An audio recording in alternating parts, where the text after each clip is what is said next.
నమస్తేనా. నమస్తే. ఇలా జరుగుతుంది ప్రచారం అద్భుతంగా జరుగుతుంది. ఏ ఇంటికి వెయ్యి ఏ గడప తట్టినా కానీ బాజాప్తా బీఆర్ఎస్ క్యాండిడేట్ మాగంటి సునీత గారికి మేము ఓటేస్తున్నాము.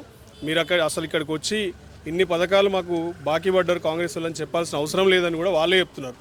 100% గన్ షాట్ మీకే ఇస్తాం మేము ఓటు అని చెప్పి. బోరబండలో అయితే maximum to maximum majority confirmed ఇక్కడ. Very nice.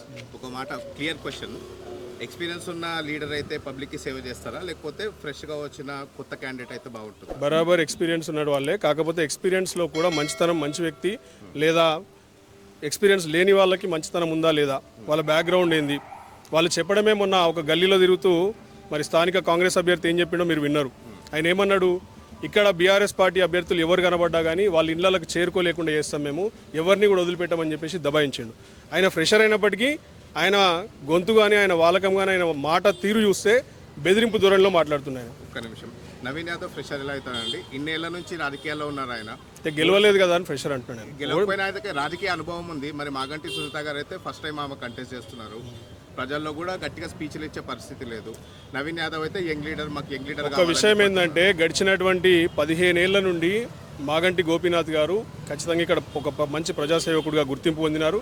మరి వారి సహచరులుగా వారికి ఖచ్చితంగా కొంత అవగాహన ఉంది. ఇక్కడ ఉన్నటువంటి సమస్యల పట్ల వాటికి పరిష్కారాలు గోపీనాథ్ గారి అడుగులో అడుగేస్తూ వారు కూడా ఎన్నో అభివృద్ధి కార్యక్రమాలకు తోడ్పాటునిచ్చిండ్రు. వారికి కూడా ప్రజాసేవ అంటే మక్కువనే చూసిండ్రు వారి దగ్గర నుండి. సో ఖచ్చితంగా వారు కూడా ఎక్స్పీరియన్స్డే అంటారు కదా. మరి నవీన్ యాదవ్ నవయువన్ నిర్మాణ్ అనే ఒక సంస్థను స్థాపించారు. అది మీకు ఐడియానే ఉండొచ్చు. ఎంతో మందికి సోషల్ సర్వీస్ చేస్తారు. అలాంటి మనిషిని మీరు రౌడీ అని ఫ్రేమ్ చేయడం ఎంతవరకు కరెక్ట్? రౌడీ అని నేను ఫ్రేమ్ చేయలేదు, మేము చేయనవసరం లేదు. ఒక మాట, రౌడీ నవీన్ యాదవ్ మీద ఎవరు కూడా రౌడీ అనట్లేదు. నవీన్ యాదవ్ గారు లేదు, బీఆర్ఎస్ పార్టీ ఎక్కడ కూడా ప్రమోట్ చేయలేదు. ఒక మాట చెప్తా బ్రదర్, నవీన్ యాదవ్ గురించి ఎవరు మాట్లాడలేదు. నవీన్ యాదవ్ గారి కుటుంబ సభ్యుల గురించి మాట్లాడుతున్నారు. నవీన్ యాదవ్ గారి తండ్రి అయినటువంటి శ్రీశైలం యాదవ్ గారిని ఇలా బైండ్ ఓవర్ చేశారు పోలీసులు.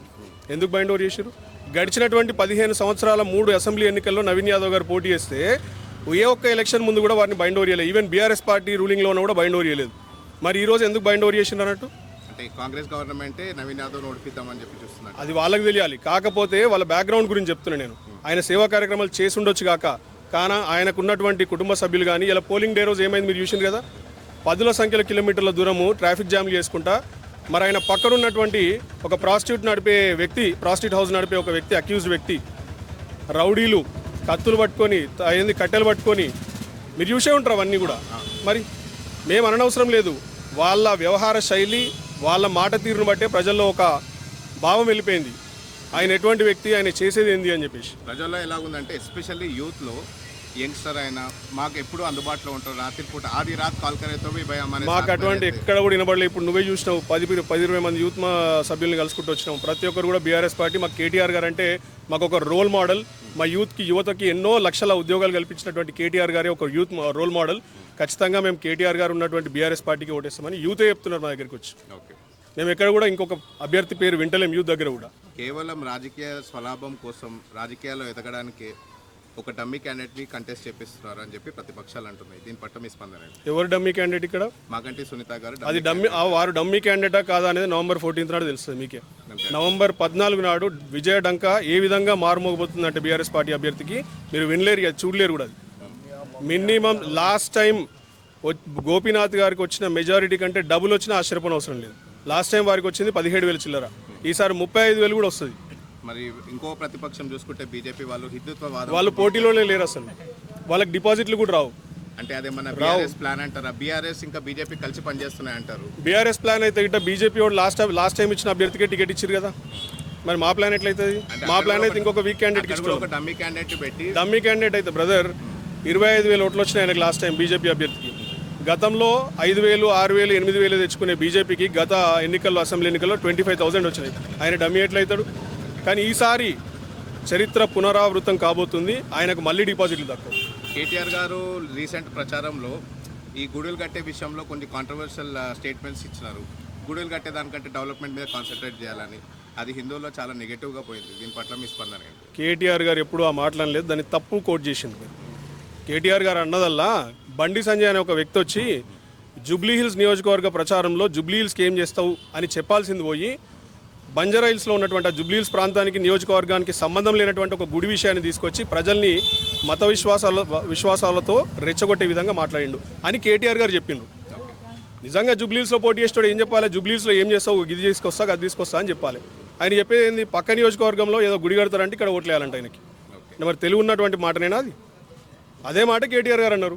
తప్పేమన్నారు? అట్లా అనుకుంటే ఇలా భారతదేశంలో ఏ రాష్ట్రం నిర్మించినంత పెద్దగా యాదాద్రి ఆలయం ఎవరు నిర్మించారు బ్రదర్? కేసీఆర్ గారు కదా. మరి కేసీఆర్ గారి కంటే పెద్ద హిందూ ఈ దేశంలో ఎవరు ఉన్నారా? మిగతా వాళ్ళందరూ డమ్మీ హిందువులు. కేసీఆర్ గారే అసలు సీసలైనటువంటి హిందూ.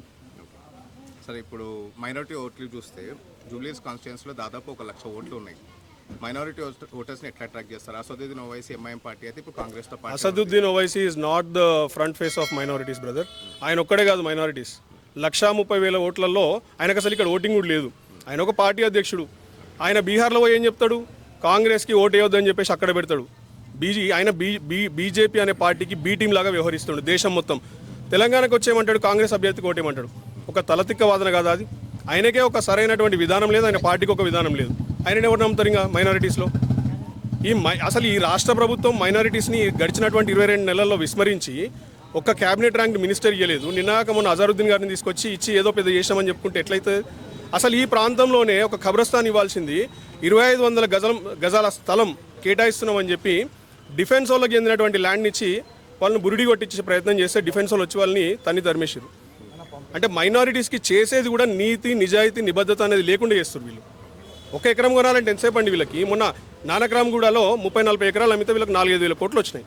ఈడ ఒక ఎకరం కొనాలంటే 50 కోట్లు అవుతుంది. ఒక ఎకరం కొని కబ్రస్థాన్ స్థలానికి కేటాయించలేదా వీళ్ళు? ఆ మాత్రం సోయలేదా వీళ్ళకి? మైనారిటీస్ పట్ల నిబద్ధత ఎటువంటిది ఏమీ లేదు. నిన్నేమన్నాడు రేవంత్ రెడ్డి? చూసే ఉంటారు కదా మీరు. కాంగ్రెస్ పార్టీ ఉంటేనే మైనారిటీస్కి ఇజ్జత్ ఉంటుంది, కాంగ్రెస్ పార్టీస్ లేకపోతే అసలు ఎవరు దేకర్ మైనారిటీస్ అంటాడు. అంత బలుపు అహంకారంతో కూడుకున్నటువంటి స్టేట్మెంట్ ఈ దేశంలో మైనారిటీస్ పట్ల బీజేపీ కూడా ఉడియలే ఇంతవరకు.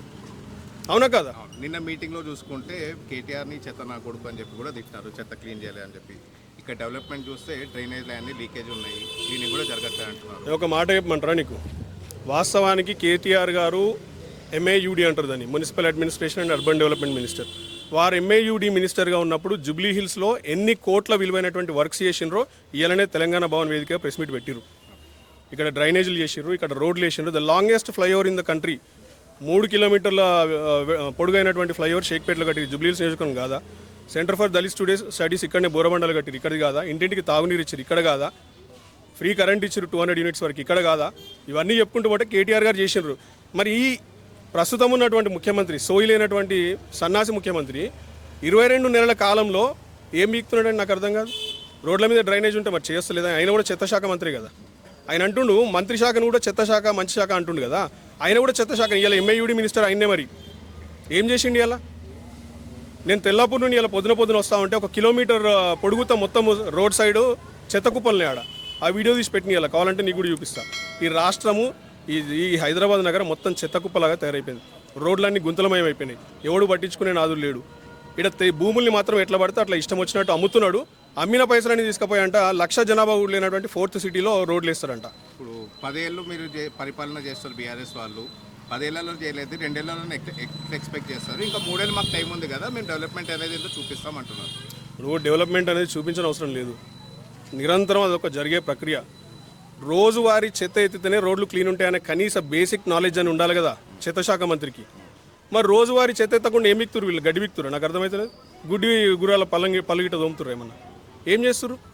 3 ఏళ్ళు కాదు, 2 ఏళ్ళు ఇచ్చినటువంటి 2 ఏళ్లలో ఇచ్చినటువంటి అడ్డగోలు 6 హామీలు ఒక్కటనే నెరవేర్చిండు అయ్యాల ఈ రాష్ట్ర ప్రభుత్వంలోకి రేవంత్ రెడ్డి. ఇవన్నీ ఒక ఎత్తు అయితే ఎందరికి వస్తుంది? అది డేటా ఉందా? 500 రూపీస్ సిలిండర్కి ఎందరికి వస్తుంది? డేటా ఉందా? డేటా మాటకు వస్తే కేవలం జూబ్లీహిల్స్లోనే 40,000 కోట్ల డెవలప్మెంట్ జరిగిందని అన్నారు. మన మీ దగ్గర డేటా ఉందా? 40 ఎవరు మేమన్నదా? కేటీఆర్ గారు ఇలా ప్రెస్ మీట్ పెట్టి చూపించారు. డేటా ఉంది. ఇలా గవర్నమెంట్లో ఉన్న వాళ్ళని అనుకుంటే అయిపోతుంది కదా, వాళ్ళే బయట పెడతారు కదా ఇది జరిగినా లేదా అని. సెంటర్ ఫర్ దళిత్ స్టడీస్ ఇలా బిల్డింగ్ మీకు కనిపిస్తలేదా? 36 కోట్లతో కట్టింది. ఇలా 960 కోట్లతో టిమ్స్ హాస్పిటల్ పెట్టిరు. ఇలా ఎర్రగడ్డలో కనబడతలేదా? 1000 పడకల ఆసుపత్రి అది. మరి ఇవన్నీ కనిపిస్తున్నాయి కదా. లాంగెస్ట్ ఫ్లైఓవర్ అని చెప్పి ఇందాక అది కనబడతలేదా? మాకు కనబడుతున్నాయి. ఈ నల్లమొక్క ప్రభుత్వం ఇలా 2,50,000 కోట్లు అప్పు చేసింది 22 నెలల కాలంలో. ఏం చేసిర్రు? నెలకి రుమారుమి 10,000 కోట్ల యావరేజ్గా అప్పు చేసిండ్రు. ఒక కాళేశ్వరం లాంటి ప్రాజెక్ట్ కట్టిండ్రా, ఒక మిషన్ భగీరథ లాంటి ఇంటింటికి తాగునీరు ఇచ్చే పథకం తెచ్చిండా? ఇచ్చినటువంటి అడ్డమైన హామీలకే దిక్కు లేదు. ఈడ కొత్త పథకాలు ఏం తీసుకొస్తాడు వీడు? కాళేశ్వరం కూలేశ్వరం అంటున్నారు. ఏడగులిపోయిందండి, నాకు అర్థమైతలేదు. కూలిపోయినాయి, మొత్తం డ్యామేజ్ అయిపోయింది, 1,00,000 కోట్లు స్కామ్ చేసి. దాన్ని నిన్ను కూడా తీసుకెళ్తాను నవీన్, నువ్వు వచ్చి చూస్తురా ఒకసారి. మా ప్రాంతంలోనే ఉంటుంది కాళేశ్వరం ప్రాజెక్టు. మేడిగడ్డ బ్యారేజ్ ఆయన చెప్పేది.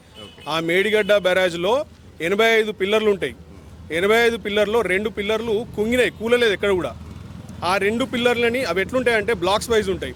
ఆ బ్లాక్ను వదిలిపెడితే మిగతా 80 పిల్లర్లు స్ట్రక్చర్ ఎటువంటి ప్రాబ్లం కాకుండా ఉన్నాయి.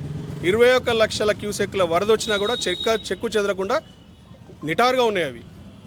ఈ సన్నాసులు వీళ్ళకి తెలియక కూలేశ్వరము మన్ను మశానం అనుకుంటా పిచ్చోరుడోరుడు తప్ప ఏం కూలిపోయింది అక్కడ నాకు అర్థమవుతలేదు. మీరు వచ్చి చూడండి ఒకసారి.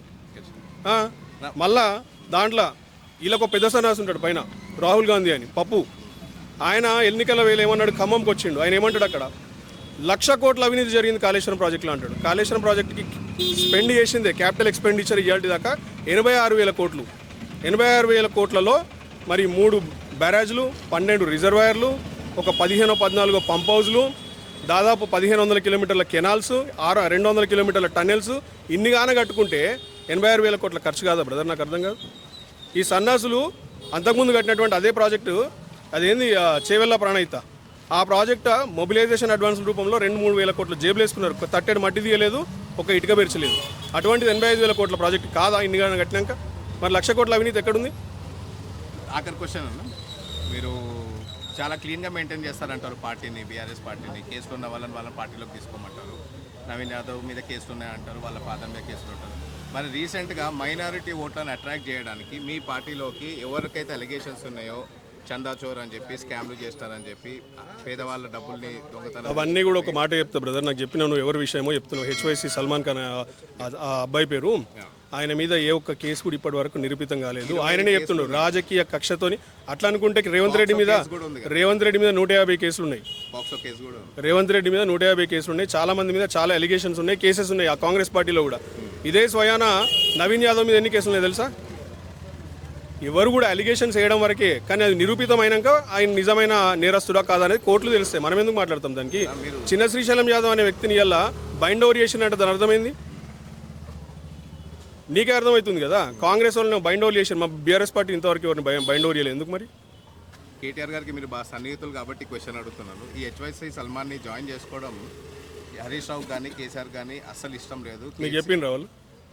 మీకెట్లా తెలుసు? అంత ఇన్ఫర్మేషన్ వస్తుంది. లేదు, అవన్నీ ట్రాష్, ఉత్తమ మాటలు అవన్నీ. అట్లా ఏముండదు. హెచ్వైసీ సల్మాన్ని తీసుకోవడం అనేది పార్టీకి స్ట్రెంత్ అంటారు. హెచ్వైసీ సల్మాన్ ఒక్కరి గురించి ఎందుకు మాట్లాడుతున్నారు మీరు?